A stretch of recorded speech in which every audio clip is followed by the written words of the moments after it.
महायुतीच्या जागा वाटपाचा तिढा आणखीन वाढला। राष्ट्रवादीला हव्यात लोकसभेच्या 7 जागा, उमेदवारी कापली जाण्याच्या शक्यतेने शिवसेना खासदारांचा त्रागा।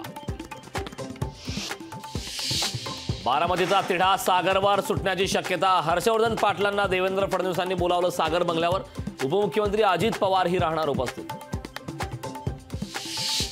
मनसे लोकसभा लढवणार नाही, लोकशाही मराठीला सूत्रांची माहिती। काल झालेल्या बैठकीत मुख्यमंत्री शिंदेंनी आक्रमक भूमिका घेतल्याची माहिती।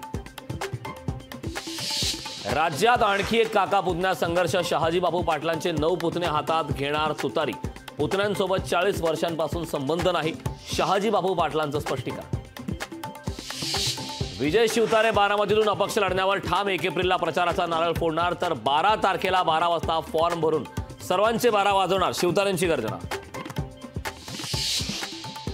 महादेव जानकर परभणीतून लढण्याची शक्यता। फडणवीसांचा शरद पवारांना पुन्हा दे धक्का। महादेव जानकर महायुतीतच राहणार, सुनील तटकरे यांचं वक्तव्य।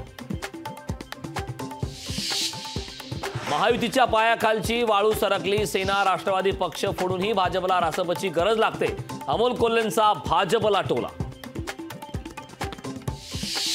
विदर्भात काँग्रेस पक्षाला धक्का। राज पारवेंचा शिवसेनेत पक्षप्रवेश। पारवेंना शिवसेनेकडून मिळणार रामटेकची उमेदवारी।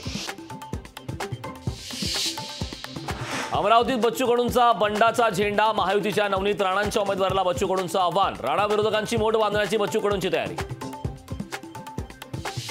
मुंबईच्या रणजी क्रिकेटपटूंची चांदी। MCA कडून BCCI इतकेच सामन्याचं मिळणार मानधन। लोकशाही मराठी ऐका, पहा, जागरूक रहा।